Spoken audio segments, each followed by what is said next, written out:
Alléluia, gloire à Jésus. Shalom, shalom, nous sommes encore là aujourd'hui. Nous vous saluons depuis Annapolis au Maryland. C'est avec joie que nous sommes là ce matin. Nous allons prier. Père éternel, nous voici devant toi. Toi qui nous aimes tant. Papa, nous n'avons que toi comme Père. Nous n'avons que toi comme Dieu. Voilà pourquoi nous sommes venus à toi, car en dehors de toi, nous n'existons pas, Seigneur. Sans toi, nous ne sommes pas là, Seigneur. Et sans toi, nous ne pouvons rien faire. Exister sans toi n'est pas existence. C'est un vide. Nous venons te rendre toute action de grâce pour ce matin, pour la vie de tout un chacun, pour le souffle de vie que tu nous as donné, pour ce jour que tu as daigné créer. Nous te bénissons pour tous tes serviteurs et tes servantes qui sont déjà passés rendre leur service. Et nous te bénissons pour ceux qui s'apprêtent ou ceux qui sont en train de rendre le service maintenant. Seigneur, que tu sois avec eux comme tu es avec nous, Seigneur. Que ta volonté soit faite ici sur la terre comme elle est faite là-haut dans les cieux. Et que toi seul tu règnes, ô divin berger. Seigneur, nous nous tenons debout parce que nous croyons que tu existes. Parce que nous croyons que tu agis encore. Parce que nous croyons que tu parles encore. Parce que nous croyons, Seigneur, que tu es éternellement Dieu. Et au-delà de toi, il n'y a point de Dieu. Avant toi, il n'y avait pas de Dieu, Seigneur. Règne encore dans ces lieux. Règne encore, ô divin berger. Règne encore, grand roi. Règne encore, notre maître de Dieu, de notre salut. Père éternel, nous nous remettons à toi, corps, âme et esprit, afin que ce moment soit que pour ta seule gloire. Ta gloire est ta gloire seule. Qu'aucune créature ne tire gloire, mais que tu disposes nos cœurs et nos oreilles par ta grâce, afin que nous recevons ce message, et qu'il ne soit pas une vaine parole, mais une manifestation de ta puissance, ô roi. Béni sois-tu le Saint d'Israël. Au nom de Jésus-Christ de Nazareth, notre Dieu, assiste-nous et guide-nous. Merci Seigneur. Amen. Gloire à l'agneau. Oui, bien-aimés, je ne saurais commencer ce travail sans dire bonne fête des pères. Happy Father's Day. C'est la fête des pères. C'est un jour. Oui, vous êtes père chaque jour. Mais aujourd'hui, il est spécial. Donc, étant né d'un père, je ne suis pas Melchisedec quand même. Hein? Je connais qu'est-ce qu'un père. Alléluia. Nous saluons tous les papas du monde. Mais nous souhaitons bonne fête de père au vrai père. Alléluia. Amen. Parce qu'il y a père et père. Il y a des géniteurs, ceux qui déposent leurs semences. Il y a ceux qui sont pères et qui rendent leur service de père, leur devoir, qui assument leur devoir.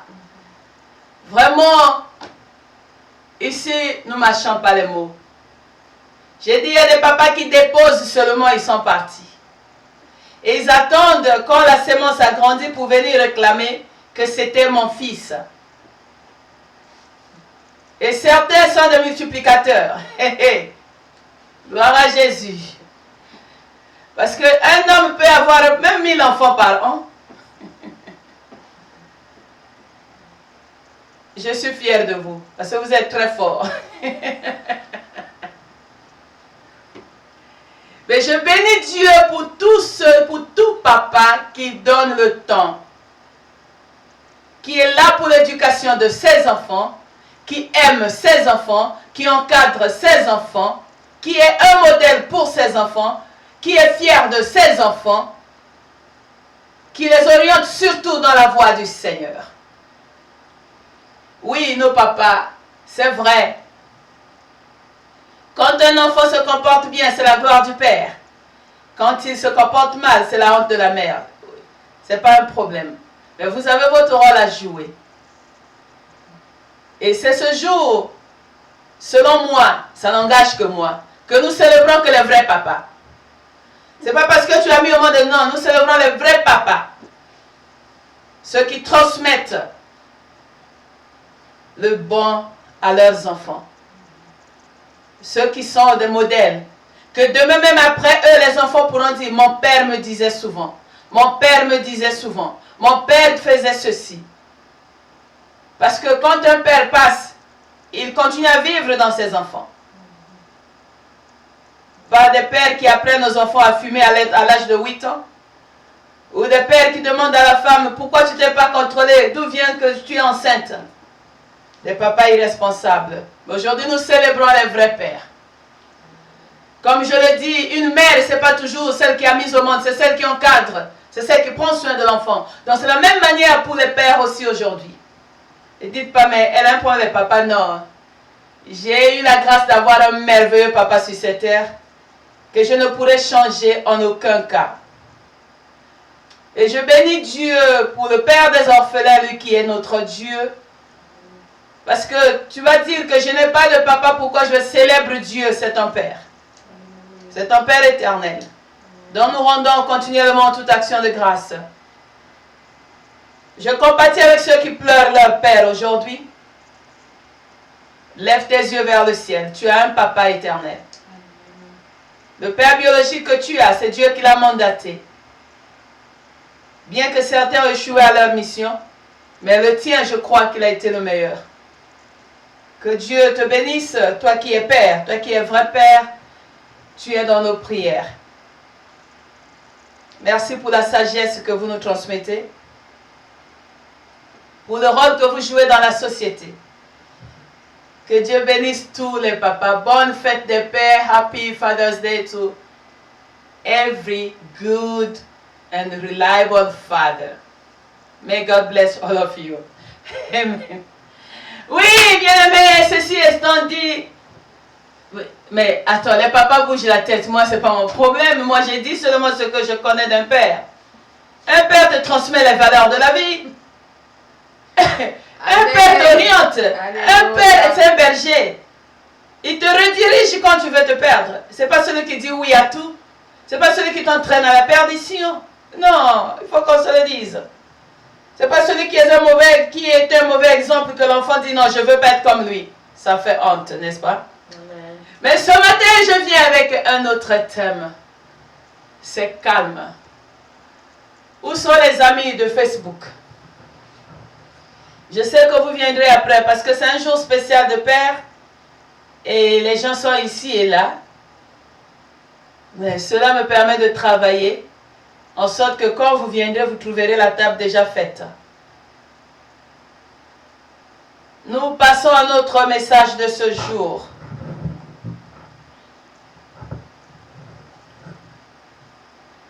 Ce matin, Dieu m'envoie avec un message précis. Comment se libérer des lois et ordonnances établies?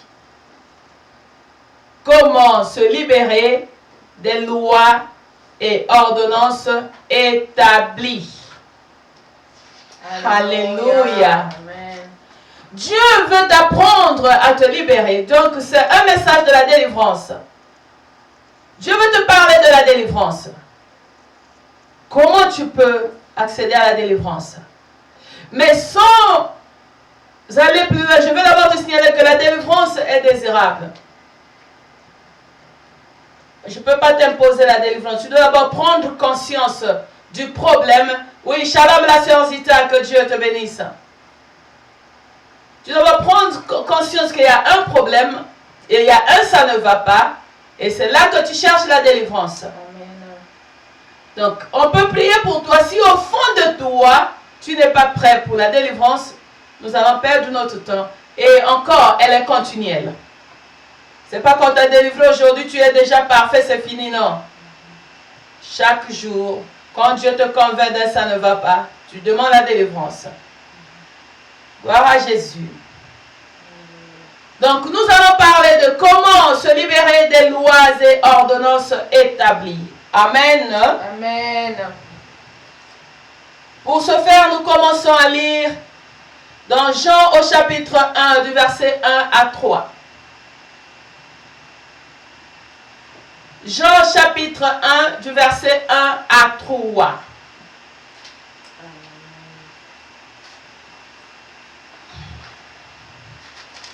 Au commencement était la parole.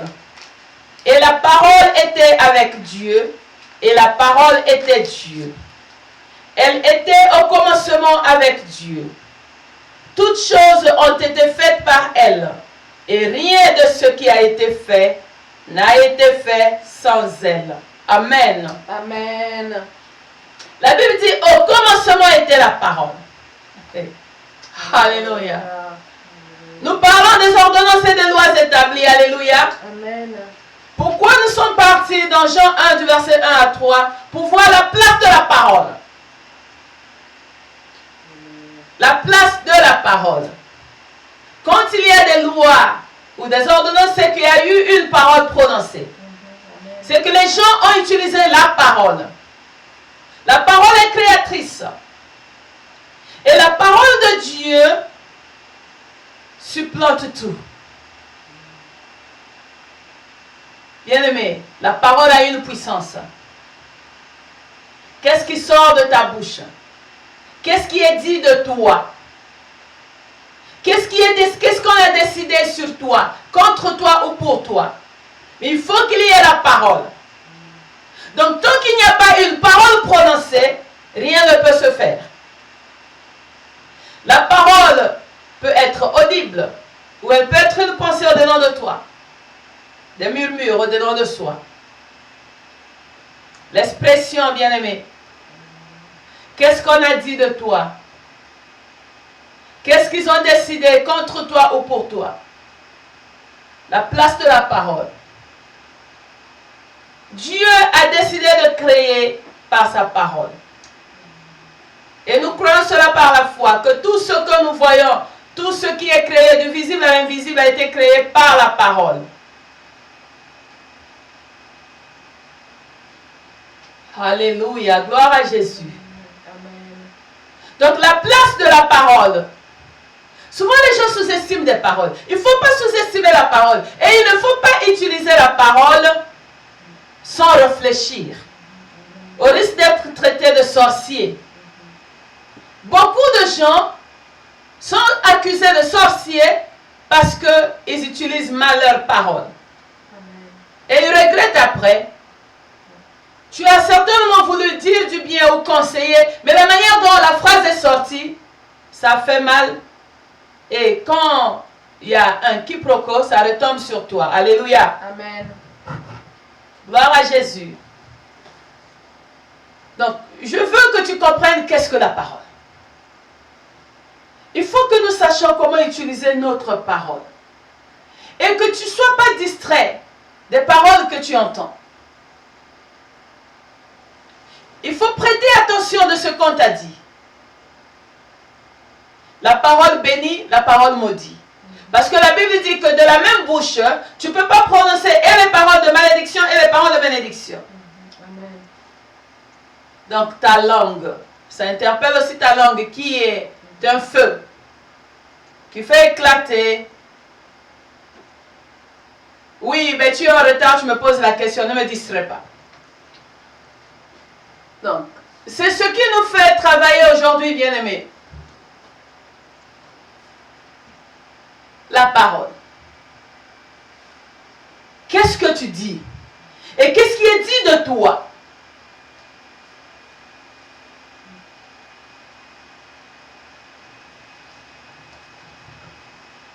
Nous venons de lire Jean 1, du verset 1 à 3. Gloire à l'agneau. Quand on est en retard, on ne pose pas la question à la servante de Dieu comme ça me distrait.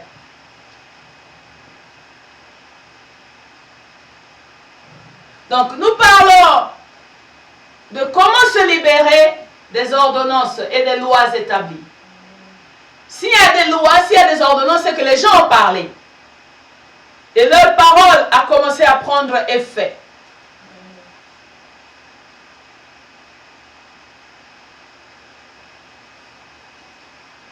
Même pour commencer une relation, il faut qu'il y ait une parole. Pour détruire, il faut qu'il y ait une parole. Voilà pourquoi en tant que les enfants de Dieu, nous devons faire attention quoi dire et comment le dire et quand le dire et à qui le dire. Alléluia. Amen. Gloire à l'agneau. Nous parlons des lois. Qu'est-ce qu'une loi? C'est un décret. Ce qui a été décidé et qui doit être appliqué. C'était décidé à un niveau supérieur. Un organe supérieur qui décide et les gens s'appliquent. Et les gens travaillent selon ce qui a été décidé, ce qui a été accepté. Il y a des ordonnances. On te donne un ordre. Et tu dois le suivre, tu dois obéir.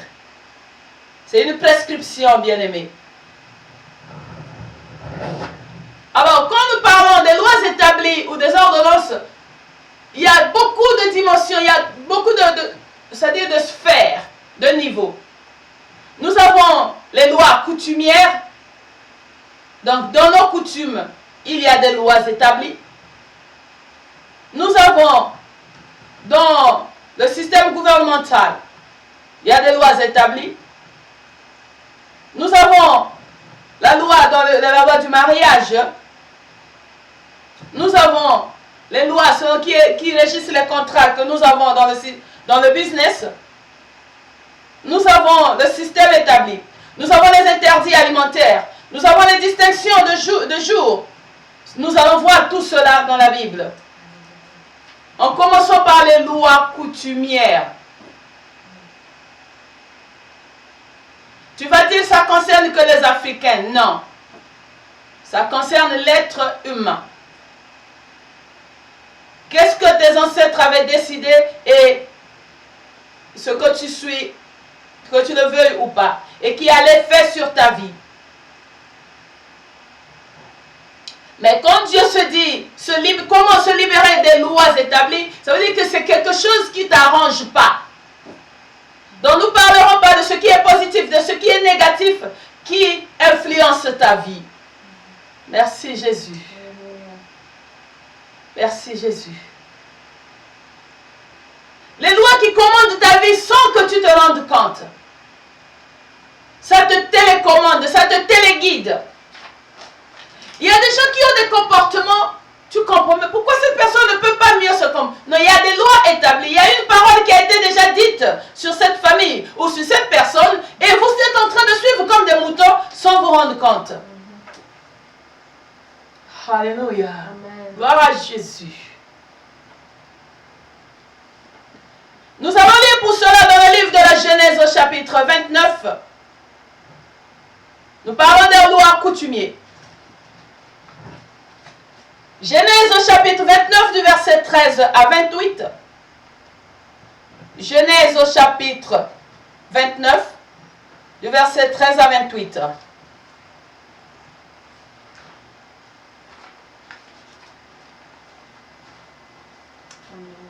Gloire à Jésus. Si tu as la page, tu dis Amen. C'est l'histoire de Laban et Jacob que tu connais. Mais avec toute humilité, j'espère que tu seras béni comme j'ai été béni par ce message. La Bible dit ceci. Excusez-moi, il y a quelque chose là que la technologie me dérange ici là. La Bible dit, dès que Laban eut entendu parler de Jacob, fils de sa sœur, Genèse 29 du verset 13 à 28. La Bible déclare, je reprends le verset 13. Dès que Laban eut entendu parler de Jacob, fils de sa sœur, il courut au-devant de lui. Il l'embrassa et le baisa. Et il le fit venir dans sa maison. Jacob raconta à Laban toutes ces choses.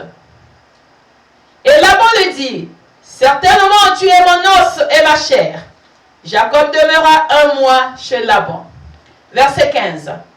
Puis Laban dit à Jacob, parce que tu es mon parent, me serviras-tu pour rien? Dis-moi quel sera ton salaire. Or Laban avait 2 filles. L'aînée s'appelait Léa et la cadette Rachel. Léa avait les yeux délicats, mais Rachel était belle de taille et belle de figure.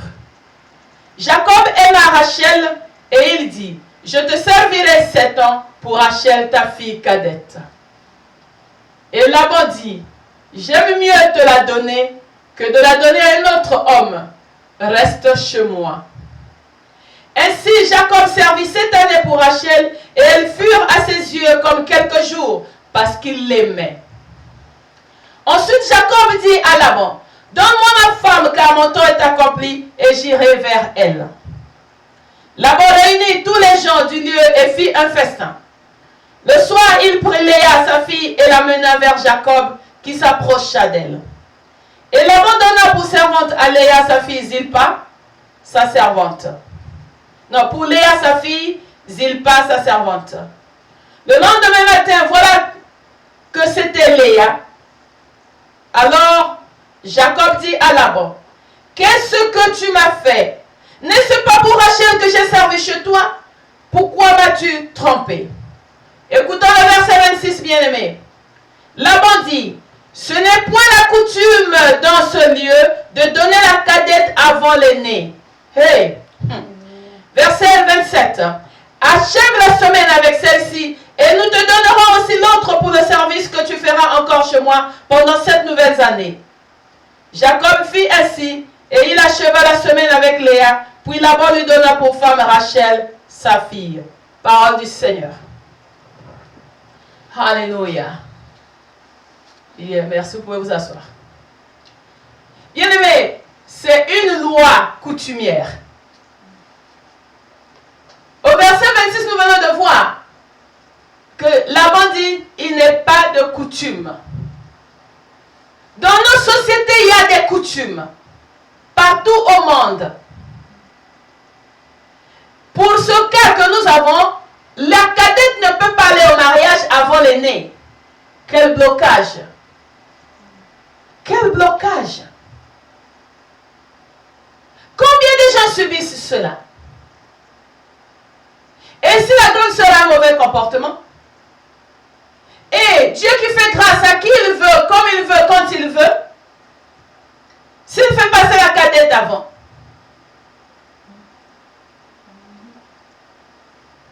Jacob a rencontré Rachel avant tout. Jacob a aimé Rachel. Donc la grâce et le choix est porté sur Rachel. Mais la coutume interdit que Rachel entre en possession de son mariage parce que sa grande sœur doit d'abord passer. Alléluia. Amen. Donc des lois que toi tu ne peux pas changer mais tu subis. Qu'est-ce que cela te dit, toi qui me suis? Qu'est-ce que tu subis parce que la coutume a décidé? Parce que la famille a décidé? Qu'est-ce que tu subis? Jacob est venu travailler pour 7 ans.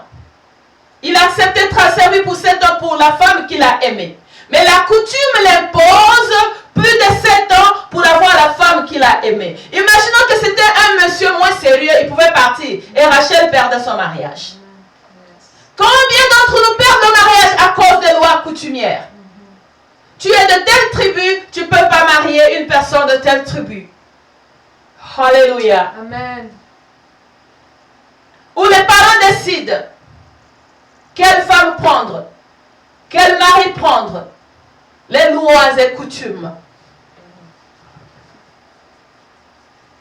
Ça perd le temps aux enfants et ça décourage. Il se retrouve avec une femme qu'il n'a pas aimée parce que la coutume a dit ceci. Et si nous suivons cette histoire, nous allons voir que quand Rachel va demander à sa sœur des fruits, la sœur va dire, non seulement tu as pris mon mari, tu veux encore prendre le fruit de mon fils, mais ce n'est pas ton mari, c'est mon mari. Toi tu es entré dans mon foyer parce que la loi, parce que la coutume t'a fait entrer. Combien d'entre nous ont perdu leur bénédiction à cause des lois coutumières? Alléluia. Amen.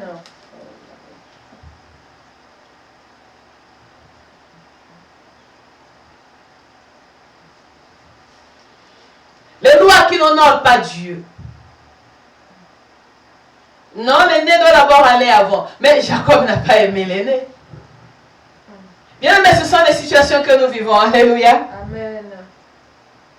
Et ça fait que quand une famille permet que la cadette aille au mariage avant le avant l'aîné, l'entourage commence à mettre l'aîné mal à l'aise, à se moquer. Oh, toutes les petites sœurs sont mariées, toi qu'est-ce que tu attends? Toutes les jeunes du quartier sont mariées. Mais est-ce que nous sommes nés pour la même cause? Amen. Alléluia. Est-ce que nous avons le même calendrier? Celui qui donne, c'est Dieu. Celui qui établit, c'est Dieu. Et dans ce cas, je connais certaines familles bien-aimées, ça fait pitié. Qu'une grande sœur était obligée d'aller se mettre, donner l'argent à un copain pour venir se présenter, parce qu'à la maison, on ne la respectait plus du fait que la cadette était partie au mariage. Alléluia. Oui, nos entourages aussi. La parole, il commence à te mettre mal à l'aise. Parce que si tu n'es pas marié, tu n'es pas une femme. Tu n'as pas de valeur. Donc il est mieux d'aller se mettre dans un mariage qu'on ne t'aime pas pour satisfaire les gens. À cause des lois et coutumes établies. Il faut aller forcer une relation parce qu'on a dit que ton âge est avancé. Et de coutume, à cet âge-là, tu dois te marier. De coutume, à cet âge-là, tu dois avoir les enfants. Mais Sarah, notre maman, a eu des enfants à quel âge? Alléluia. Amen. Qu'est-ce que nous avons sous nos yeux, bien-aimés? Il y a beaucoup de lois établies. Nous allons lire encore un autre passage, toujours dans le cas des coutumes.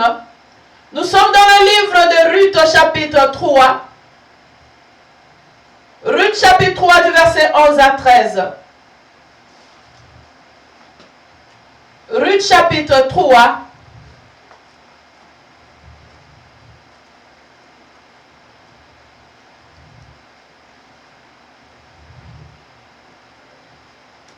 Du verset 11 à 13, Luc au chapitre 3, Ruth, j'ai dit Ruth, chapitre 3, du verset 11 à 13. Amen.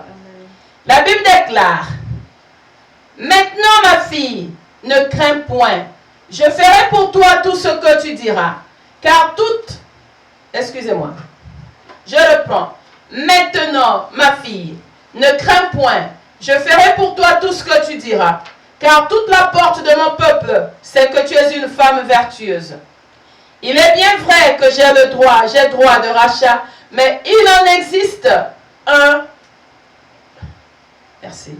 Il en existe un autre plus proche que moi. Passe ici la nuit, et demain, s'il veut user envers toi du droit de rachat, à la bonne heure, qu'il le fasse.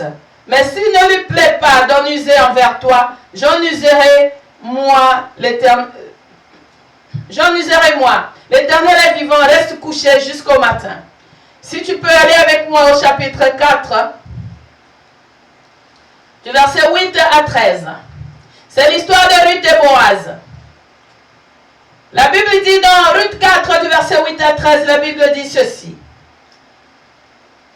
Celui qui avait le droit de rachat dit donc à Boaz, « À qui est pour toi ton compte ?» Et il ôta son soulier. Alors Boaz dit aux anciens et à tout le peuple, « Vous êtes témoins aujourd'hui que j'ai acquis de la main de Naomi tout ce qui appartenait à Elimelech, à Kiljan et à Macron. Et que je me suis également acquis pour femme Ruth, la Moabite, femme de Macron, pour relever le nom du défunt dans son héritage. Et afin que le nom du défunt ne soit point retranché d'entre ses frères et de la porte de son lieu. Vous en êtes aujourd'hui témoins. » Tout le peuple qui était à la porte et les anciens dirent, « Nous en sommes témoins. Que l'Éternel rende la femme qui entre dans ta maison semblable à Rachel et à Léa, qui toutes les deux ont bâti la maison d'Israël. Manifeste ta force dans Ephrata et fais-toi un nom dans Bethléem.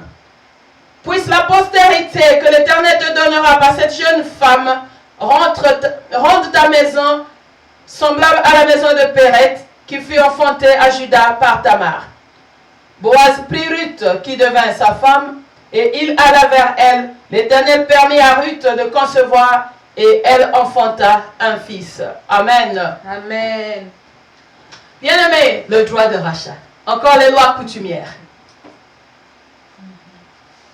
Boaz s'est intéressé à Ruth. Que je ferai tout ce que tu diras. La veuve de son parent. Elle a voulu suivre Naomi à cause du Dieu de Naomi. Et dit, ton Dieu sera mon Dieu. Mais en route, Dieu s'est souvenu d'elle à la fin du séjour. Amen. Il faut lui donner un mariage. Mais voici une question se pose. Le proche parent pour le roi, pour le droit de rachat. Le droit de rachat. Ça commence à faire un problème. Quand la Bible nous dit qu'une femme est liée à son mari tant qu'il est vivant, quand les mariés se disent, les vœux disent, jusqu'à ce que la mort nous sépare. Alléluia. Amen. Mais le mari est décédé. La coutume veut que la femme revienne à un membre de famille pour la continuité. Non, parce qu'elle n'avait pas donné d'enfant, on ne peut pas la laisser partir. Il faut que le frère ou le cousin du mari prenne la femme. Ouh! Les coutumes, bien-aimés. Dans votre famille, j'ai choisi que mon mari, il n'est plus. C'est fini. Amen. Maintenant, on te retient parce qu'il a encore un frère, il a encore un cousin. Et ce qui est curieux dans nos familles, surtout chez nous en Afrique, hein, malgré que la femme pourtant a donné des enfants à votre frère, donc elle est maintenant libre de partir, puisqu'elle a déjà donné les enfants. Non, on la retient encore. Bien aimé, c'est un problème très dangereux. C'est la sorcellerie, bien aimé. C'est un vice, c'est une porte d'entrée très grave. Quand après la mort de votre papa, c'est un oncle qui se présente qui veut continuer avec votre maman. Et sans scrupule, souvent il faut encore des enfants. Je connais des familles là où la même femme a fait des enfants avec 3 ou 4 frères c'est-à-dire d'un même sang. Quelle abomination! Et parmi ces frères, il y a les oncles. Donc les enfants ne savent plus. Le papa de l'autre était mon grand-père, mais ça fait rire, mais c'est triste. C'est triste. Des lois établies. Des coutumes. Tu as accompagné ton frère prendre une femme qu'il a aimée. Et elle avait dit oui à ton frère. Maintenant ton frère n'est plus. Libérez la femme. Si elle ne veut pas partir pour garder ses enfants, qu'elle reste là, mais qu'elle soit libre de faire son choix. Et ce qui est plus dangereux, c'est que si celle-ci dit non, on commence à finir ses enfants. Les enfants sont sous la malédiction. Le soi-disant ayant droit, voyant que son droit a été volé selon lui, parce que l'homme est limité par sa connaissance. Amen. Amen. Pour lui, c'est vrai. Il a grandi dans ce système, donc pour lui, c'est un système normal. Alors que devant Dieu, c'est de l'abomination.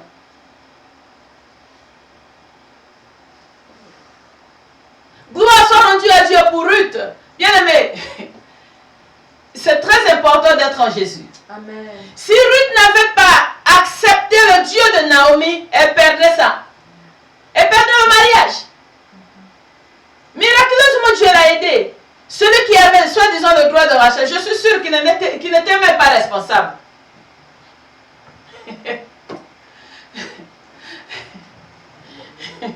Parce que c'est la journée des pères aujourd'hui, donc on parle des papas responsables. Amen. Ce qui est sûr, si on peut vérifier, peut-être dans sa propre maison, il ne prenait même pas bon soin de ses propres enfants, mais il veut venir déranger les enfants que l'autre a laissés et perturber la femme d'autrui. Les lois et coutumes. Donc, il veut venir vous apprendre comment il mange nouvellement. Maintenant, il faut apprendre. Mais ça, c'est de l'abomination. Et heureusement, celui qui a le droit de l'achat a dit non. Celui qui avait le droit, tu peux prendre. Ruth n'allait pas voir Obed. Boaz est venu. Il était riche, il avait ça. Bon, on ne parle même pas que celui qui avait le droit de lâcher, il avait... Je crois qu'il n'avait même rien. Mais la coutume lui donnait le droit sur la femme d'autrui. Une femme que tu n'as pas connue, une femme que tu ne connais pas, une femme qui vient de loin. L'autre est parti prendre sa femme de loin. Tu ne connais pas la valeur de cette femme et tu veux te mêler. C'est encore la coutume. Combien de familles sont détruites à cause de cette loi? Combien de femmes, des veuves sont malheureuses? Certaines se donnent même la mort. Combien d'orphelins meurent? Si votre maman n'accepte pas celui qui a le droit de rachat, on vous ravit tout ce que vous avez. Et ça, c'est compliqué. Là-bas encore, c'est une autre histoire. C'était les biens de mon frère.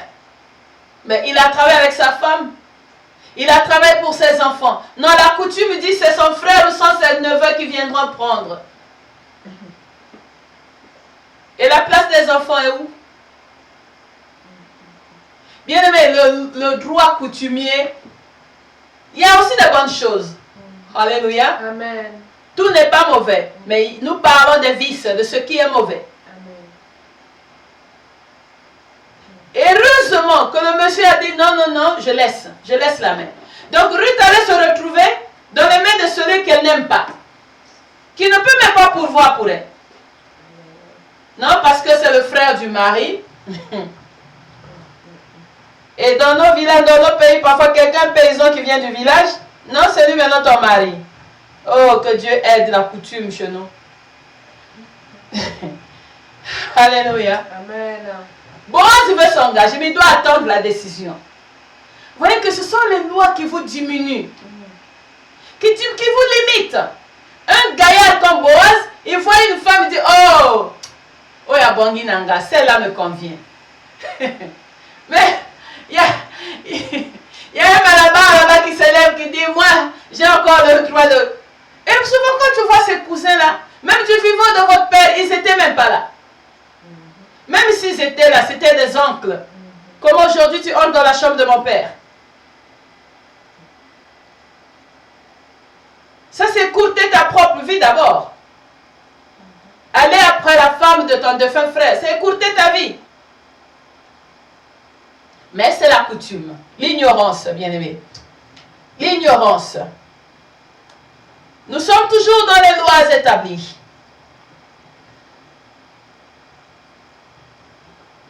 Nous lisons dans Genèse 38, Genèse chapitre 38, bien-aimé, pour vous dire que ça n'a pas commencé aujourd'hui. Si on ne finit pas aujourd'hui, on pourra continuer le dimanche prochain. Parce que c'est très sérieux. Genèse au chapitre 38.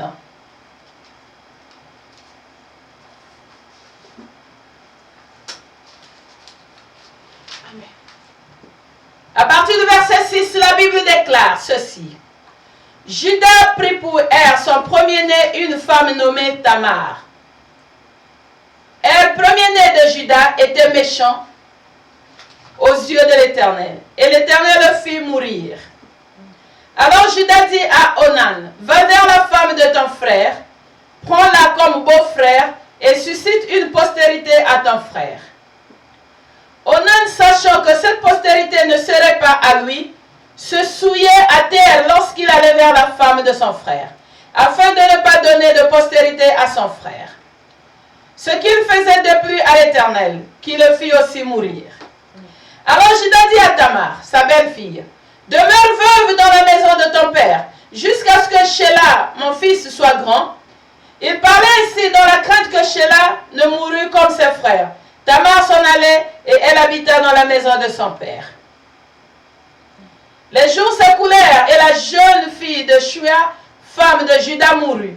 Lorsque Judas fut consolé, il monta à Timna vers ceux qui tendaient ses brebis et lui et son ami Ira, la Dulamite.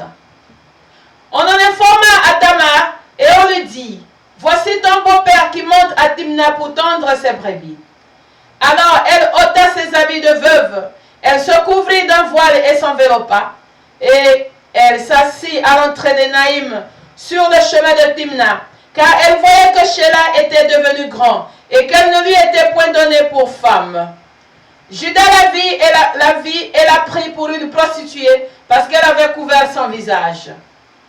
Il aborda sur le chemin et dit, « Laisse-moi aller vers toi, car il ne connut pas que c'était sa belle-fille. » Elle dit, « Que me donneras-tu pour venir vers moi ?» Il répondit, « Je t'enverrai un chevreau de mon troupeau. » Elle dit, « Me donneras-tu un gage jusqu'à ce que tu l'envoies ?» Il répondit, « Quel gage te donnerai-je » Elle dit, « Ton cachet, ton cordon et le bâton que tu as à la main. » Et il le lui donna. Puis il alla vers elle et elle devint enceinte de lui. Elle se leva et s'en alla. Elle ôta son voile et remit ses habits de veuve. Judas envoya le chevreau par son ami l'Adulamite pour retirer le gage des mains de la femme, mais il ne la trouva point. Alléluia. Judas dit au verset 23 qu'elle garde ce qu'elle a. Ne nous exposons pas au mépris. Voici, j'ai envoyé ce chevreau et tu ne l'as pas trouvé. Environ 3 mois après, on vint dire à Judas, Tamar, ta belle-fille, s'est prostituée et même la voilà enceinte à la suite de sa prostitution. Et Judas dit, faites-la sortir et qu'elle soit brûlée. Comme on l'a menée dehors, elle fit dire à son beau-père, c'est de l'homme à qui ces choses appartiennent que je suis enceinte. Reconnais, je te prie, à qui sont ce cachet, ces cordons et ce bâton. Judas l'a reconnut et dit, elle est moins coupable que moi, puisque je ne l'ai pas donnée à Sheila mon fils. Et il ne l'a connue plus. Alléluia. Amen. Gloire à Jésus. Quelle tristesse. La coutume. Judas prit une femme pour son fils aîné.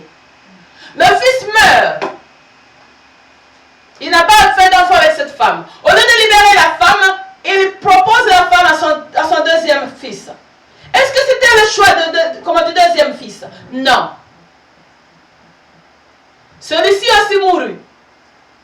Et là, il va dire, voilà, attends qu'il grandisse. Parce qu'il a eu peur de perdre le troisième fils. Et la vie de cette femme, Tamar, qui en a pris souci. Elle s'est jouée de Judas. Les lois et coutumes. Elle est obligée d'aller se déguiser comme une prostituée parce qu'elle voulait aussi avoir un enfant. Judas qui vient dire, on va la brûler. Mais c'est toi qui as causé ce malheur. C'est toi qui as causé ce malheur. Il y a dans certaines familles, alléluia, Amen. surtout chez nous en Afrique où on paye la dot. Elle doit rembourser la dot. Sinon, elle n'est pas libre. Si elle n'a pas de moyens, elle reste votre femme, elle reste votre esclave. Et dans certaines tribus, même la dot est remboursée 2 fois. Les lois et coutumes établies, bien aimés, nous réduisent, nous limitent et nous diminuent. Regardons le sort du deuxième fils de Judas. Il pouvait prendre une femme de son gré. Mais comme on lui a imposé une femme, il était obligé de se libérer dehors. Donc commettre le péché devant Dieu et mourir parce que la loi et la coutume l'ont obligé. Combien subissent ces choses?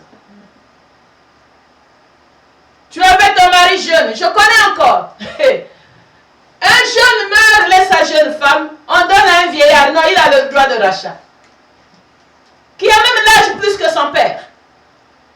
Abomination. La pauvre ne peut pas dire non, parce que sa famille n'a pas le moyen de la racheter. Les lois et coutumes, bien-aimés. Il y a dans certaines familles, quand tu fais un enfant avec une fille que tu n'as pas épousée, et qu'il arrive que la fille meurt, on t'oblige d'épouser le cadavre. Oui, ça existe. Ça existe. Le mariage qui s'arrête à la mort, mais toi on te contraint d'épouser un mort. Ou une mort, d'épouser épousé un cadavre. Et les gens fixent le prix.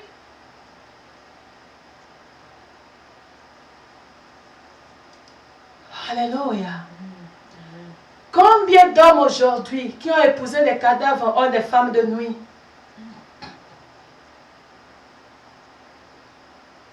Combien de femmes aujourd'hui sont esclaves dans certaines familles? Parce que la coutume dit que tu restes condamné à cette famille. Et parfois du vivant de ton mari, tu n'étais même pas bien traité.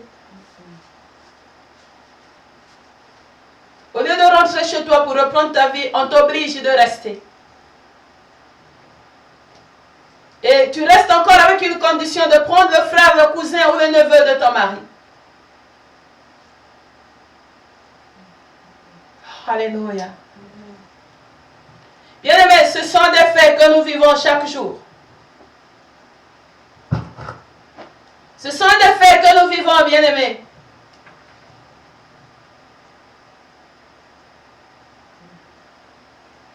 Combien de gens souffrent? Non, les parents ont décidé, je ne peux pas dire le contraire. Combien de parents obligent leurs enfants? C'est ce que la famille a décidé. Je connais encore une famille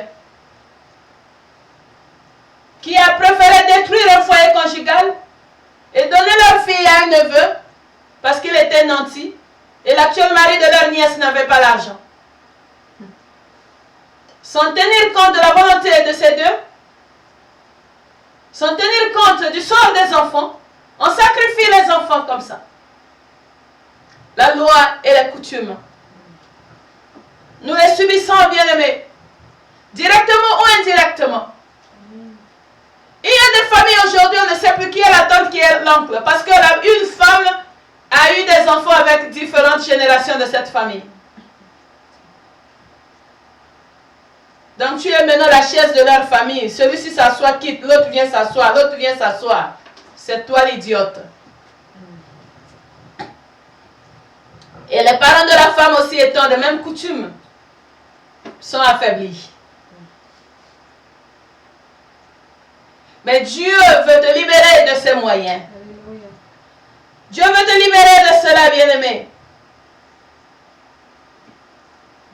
Alléluia, gloire à Jésus. Nous avons les lois gouvernementales. Nous parlons des lois et ordonnances établies. Nous sommes arrivés du côté gouvernement. J'ai dit, nous allons continuer même le dimanche prochain.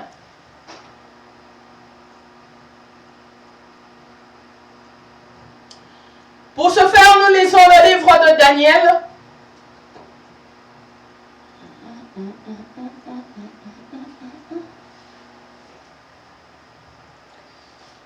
Daniel.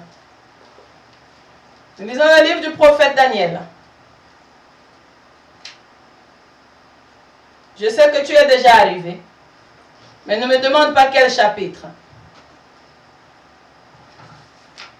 Daniel au chapitre 3, le premier verset, la Bible déclare: le roi Nebuchadnezzar fit une statue d'or, haute de 60 coudées et large de 6 coudées. Il la dressa dans la vallée de Dura, dans la province de Babylone. Le roi Nebuchadnezzar fit convoquer les satrapes, les intendants et les gouverneurs, les grands juges, les trésoriers, les jurisconsultes, les juges et tous les magistrats des provinces pour qu'ils se rendissent à la dédicace de la statue qu'avait élevée le roi Nebuchadnezzar. Alors les satrapes, les intendants et les gouverneurs, les grands juges, les trésoriers, les jurisconsultes, les juges et tous les magistrats des provinces assemblèrent pour la dédicace de la statue qu'avait élevée le roi Nebuchadnezzar. Ils se placèrent devant la statue qu'avait élevée Nebuchadnezzar. Verset 4. Un héros cria à haute voix: voici ce qu'on vous ordonne, peuple, nation, hommes de toute langue. Au moment où vous entendrez le son de la trompette, du chalumeau, de la guitare, de la sambuc, du psalterion, de la cornemuse et de toutes sortes d'instruments de musique, vous vous prosternerez et vous adorerez la statue d'or qu'a élevée le roi Nebuchadnezzar. Verset 6. Quiconque ne se prosternera pas et n'adorera pas sera jeté à l'instant même au milieu d'une fournaise ardente. C'est pourquoi au moment où tous les peuples entendirent le son de la trompette, du chalumeau et de la guitare, de la sambuc, du psalterion et de toutes sortes d'instruments de musique, tous les peuples et les nations, les hommes de toutes langues se prosternèrent et adorèrent la statue d'or qu'avait élevée le roi Nebuchadnezzar. Alléluia. Amen. Bien-aimés. Au verset 10, je saute le verset 8 et 9 parce qu'ils sont partis poser la question aux Juifs qui étaient là. Et ils sont partis rapporter chez le roi. Tu as donné un ordre d'après lequel tous ceux qui entendraient le son de la trompette, du chalumeau, de la guitare, de la sambuc, du psalterion et de la cornemuse et de toutes sortes d'instruments devraient se prosterner et adorer la statue d'or. Et d'après lequel quiconque ne se prosternerait pas et n'adorerait pas serait jeté au milieu d'une fournaise ardente. Verset 12. Or, il y a des Juifs à qui tu as mis l'intendance de la province de Babylone, Shadrach, Meshach et Abednego, hommes qui ne tiennent aucun compte de toi, ô roi. Ils ne servent pas tes dieux et ils n'adorent point la statue d'or que tu as élevée. Alors Nebuchadnezzar, irrité et furieux, donna l'ordre qu'on amène à Shadrach, Meshach et Abednego. Et ces hommes furent amenés devant le roi. Tu connais la suite de l'histoire. Bien-aimés dans le Seigneur, ça s'est passé, ça se passe. Amen. Alléluia. Amen. Ça s'est passé, j'ai dit, ça se passe aujourd'hui. Le roi se plaît, il dresse une statue à son honneur. Mais il oblige le peuple, il dit les hommes de toute langue doivent se prosterner devant cette statue d'or. Les ordonnances. Il a ordonné qu'au son de la trompette, au son du chalumeau, du psalterion, ce que tu entends et tout instrument de musique, tu te prosternes. Mais il y avait les enfants de Dieu qui n'honorent que Dieu, qui se prosternent que devant Dieu, qui obéissent qu'à la loi de Dieu. Alléluia. Ils ont dit, mais nous on ne peut pas. Attends, c'est une abomination. Amen. Nous avons une alliance avec Dieu. Alléluia. Nous ne pouvons pas briser l'alliance comme Pierre et Jean ont dit. Jugez vous-même, est-il mieux d'obéir aux hommes qu'à Dieu? Nous n'allons pas nous prosterner. Mais combien de jeunes, combien de gens aujourd'hui sont sous l'emprise de ces ordonnances aujourd'hui? Il faut que tu appartiennes à ce culte. Il faut que tu adores la bête. Il faut que tu aies la statue ou l'image de ton président ou quoi dans ton bureau pour que tu sois sauvé. Sinon, les rapporteurs vont faire leur travail. Ce qu'on appelle chez nous les fiches. Ils vont te faire les fiches pour te rapporter. Et les enfants de Dieu mal enseignés tremblent. Ils sont obligés de dire oui. De se laisser tendre parce qu'ils ont peur d'être affamés. Ils ont peur d'être tués. Mais alors, si tu lis l'histoire, les 3 amis de Daniel ont refusé. Ils ont refusé. Et le roi s'est fâché. Mais tu peux te fâcher, mon Dieu, au-dessus de toi. Alléluia. Toute autorité vient de Dieu. Si tu es président, tu es chef, c'est mon Dieu qui t'a placé là. Donc l'homme, la Bible dit, Dieu dit, mon peuple périt par ignorance, par manque de connaissance. Combien de chrétiens se sont rendus infidèles, se sont prostitués par peur? Combien de chrétiens, bien-aimés, tu as souffert pour étudier? Tes parents ont souffert. Et tu as prié que Dieu te fasse la grâce de finir tes études. Tes parents ont souffert pour que tu étudies. Non, c'est quelqu'un qui dresse sa statue Il faut que tu te prosternes pour que tu aies du travail. Il faut que tu te prosternes pour que tu aies un poste. Il faut que tu m'adores. Je n'adore que Dieu seul. Alléluia. Alléluia.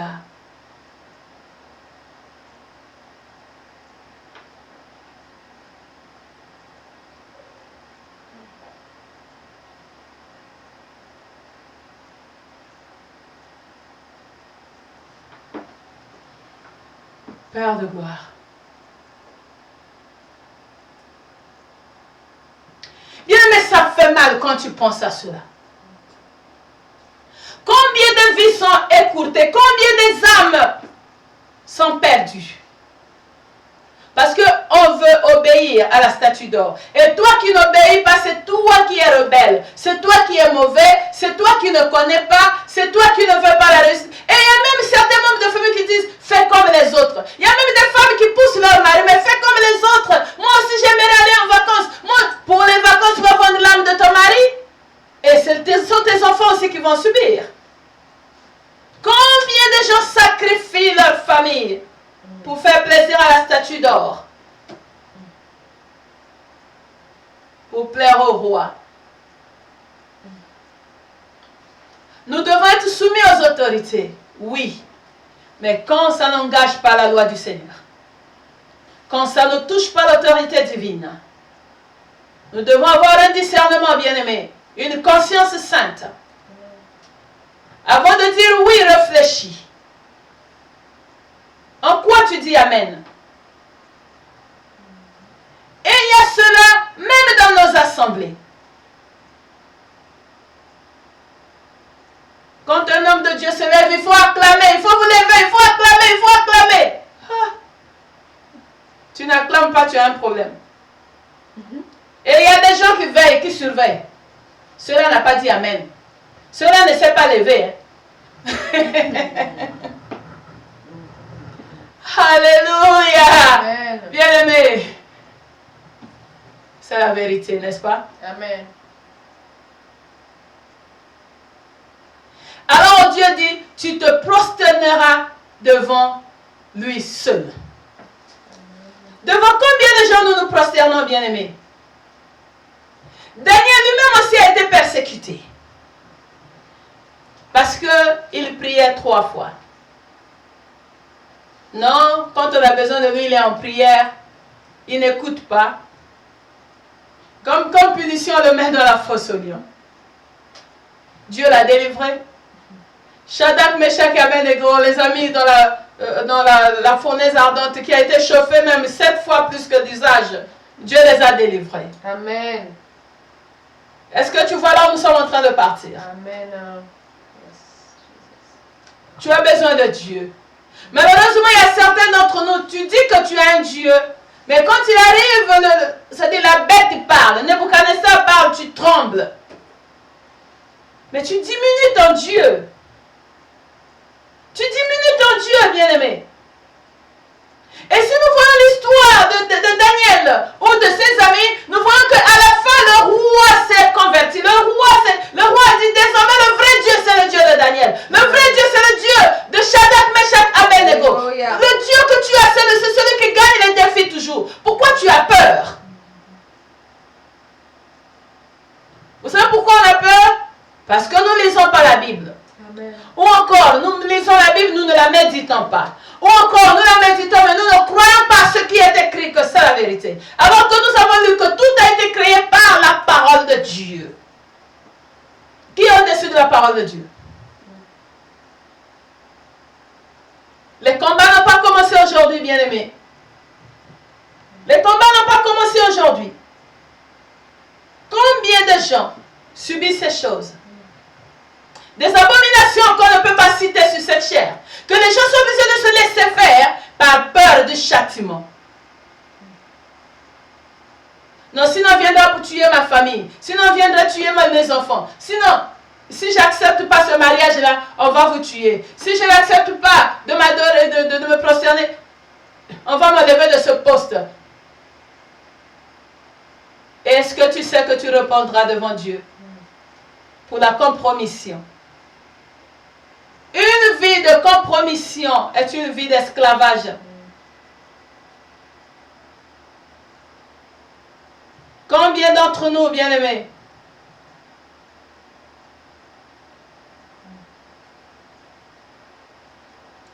ça fait pitié.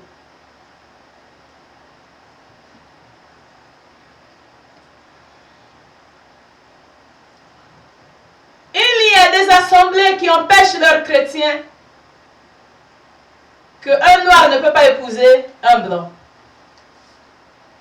Donc, on ne peut pas mélanger les races. Ils se tiennent à la loi que Dieu a donnée, la loi de Moïse. Mais Jésus est l'accomplissement de la loi. Alléluia.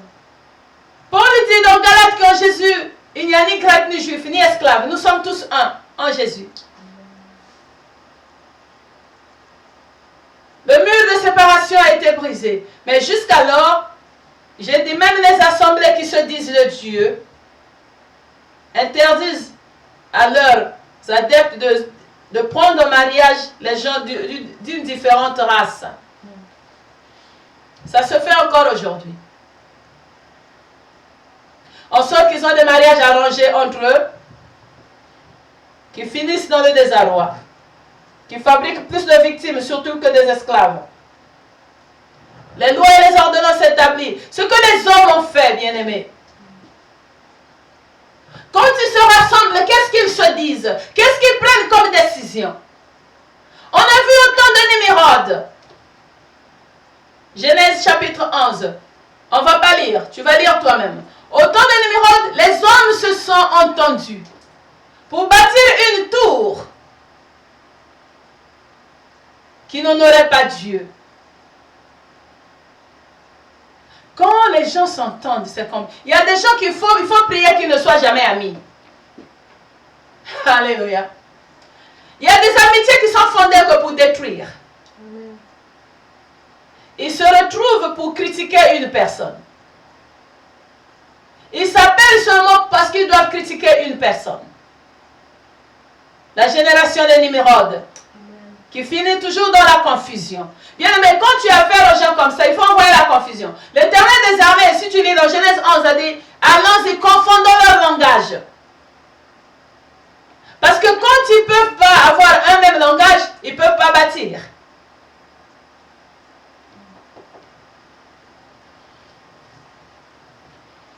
Combien de gens complotent contre toi?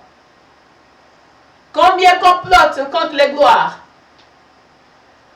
Combien complotent contre toi parce que tu dis la vérité? N'aie pas peur. Celui qui s'appelle la vérité est en Dieu. Et il défend toujours ceux qui sont pour lui. Bien aimé, nous avons vu les lois coutumières, donc le mariage. Nous voyons les lois gouvernementales plutôt. Et cela doit te pousser à réfléchir. Bien-aimé, aujourd'hui, il y a des fraternités. Il y a des entreprises qui recrutent que les gens d'une certaine fraternité. On appelle les sororities. Ils s'entraident entre eux, mais ça n'honore pas Dieu.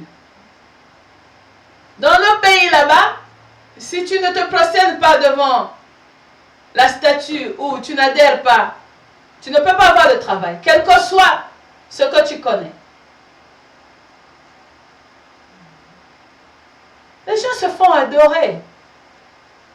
Et ça détruit nos pays, bien-aimés. Parce que ceux qui ont des capacités, ceux qui ont des habiletés, ceux qui ont des compétences sont mis à l'écart parce qu'ils ont refusé d'adorer la bête. Ou ils n'ont personne qui peut les parrainer. Tu vois quelqu'un, je veux te parrainer. Tu veux me parrainer, tu es qui? Tu veux m'amener à la mort comme toi?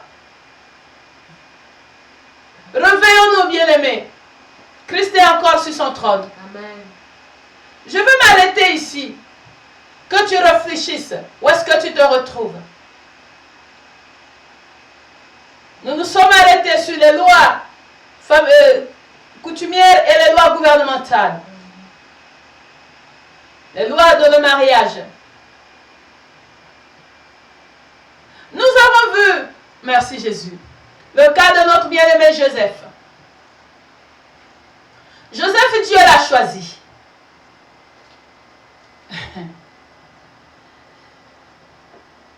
Dieu l'a visité, il partage son songe à ses frères et à son père. Mais comme il n'était pas l'aîné, dans le songe, les autres devaient se prosterner devant lui. Ça a énervé même le père. Tu n'es pas l'aîné? Pourquoi on doit se prosterner devant toi? Donc tu veux dire que moi, ta mère et tes frères vont se prosterner devant toi? Et l'appel de Joseph a créé un conflit. Les frères se sont entendus. Donc ils se sont parlé. À la vue de Joseph venir, voici le faiseur des rêves. Ils ont comploté contre lui. Combien de gens complotent contre toi dans ta famille pour ce que Dieu t'a donné? Nous voyons aussi David, le plus jeune de sa famille, qui arrive là où il y avait la guerre entre Israël et les Philistins. Ses propres frères ont failli faire rater à David une occasion de glorifier le Seigneur. Tu es toujours comme ça. Qu'est-ce que tu es venu faire? C'est ce que nous recevons dans nos familles. Quel langage nous disons, quelles paroles nous utilisons les uns contre les autres? Comment nous faisons rater à certains d'entre nous leur destinée à cause d'une parole? Comment nous nous décourageons, bien-aimés? Nous voyons aussi le cas de Jephthé. Les frères se sont entendus contre lui, qu'il n'est pas de notre mère, il doit quitter la maison. Les lois établies. Jephthé est parti. La famille a décidé. Combien d'enfants errent ici et là parce que les familles ont décidé qu'ils n'ont pas le droit d'habiter sous le toit paternel? Parce que la famille a décidé, non, leur maman n'était pas de chez nous, elle n'a qu'à amener ses enfants avec elle. Christ est Seigneur. Amen. Je ne veux pas aller encore en profondeur parce que le temps est arrivé, nous devons respecter le temps. Nous continuons ceci la semaine prochaine, avec la grâce de Dieu. Partage à qui tu crois que ça peut le bénir. Parce que ce n'est pas en vain que Dieu te permet de suivre ceci. Ce sont des situations qui nous gardent dans les limitations. Ce sont des situations qui nous empêchent d'aller de l'avant. Ce sont des situations qui effrayent notre liberté. Et c'est là que nous allons voir comment on est libéré de cela en Christ le dimanche prochain. Donc c'est un rendez-vous qui est pris. C'était votre servante depuis Annapolis au Maryland. Et nous vous saluons surtout bon dimanche encore à tous les papas. Ce n'est pas encore trop tard. Si tu n'as encore rien fait pour tes enfants, tu peux te rattraper pour être un bon papa. Jésus encore, là, il pardonne encore. Il aide encore, il assiste encore. Tant qu'on vit, on peut encore se repentir. Nous bénissons Dieu pour la part qu'il nous a donnée ce matin. Père, tu es Seigneur. Devant toi, nous voici, Seigneur. Te rendons toute action de grâce pour la grâce que tu nous accordes. Seigneur, tu veux nous parler d'un thème très compliqué, très profond. Que nombreux se retrouvent en difficulté sans savoir. Que cela a été déjà décidé par nos semblables. Que la parole de nos ancêtres ou de nos ennemis ou de ceux qui n'ont pas compris qu'ils maudissaient continue à hanter leur vie. Béni sois-tu le Saint d'Israël qui nous fait la grâce de découvrir ces choses afin de parvenir à la délivrance. Aide-nous encore, Seigneur, le temps que tu nous permets durant cette semaine de réfléchir, de méditer et de nous situer, car tu ne parles pas en vain. Tu nous as appelés à porter la lumière là où il y a des ténèbres, à ouvrir les yeux des aveugles, afin qu'ils quittent du royaume des ténèbres pour le royaume de lumière, Seigneur. Fais-nous la grâce de te servir encore. Pour tout ce que tu es, reçois la gloire, maintenant et à jamais. Au nom de Jésus-Christ de Nazareth. Amen. Amen. Que Dieu vous bénisse. Au revoir.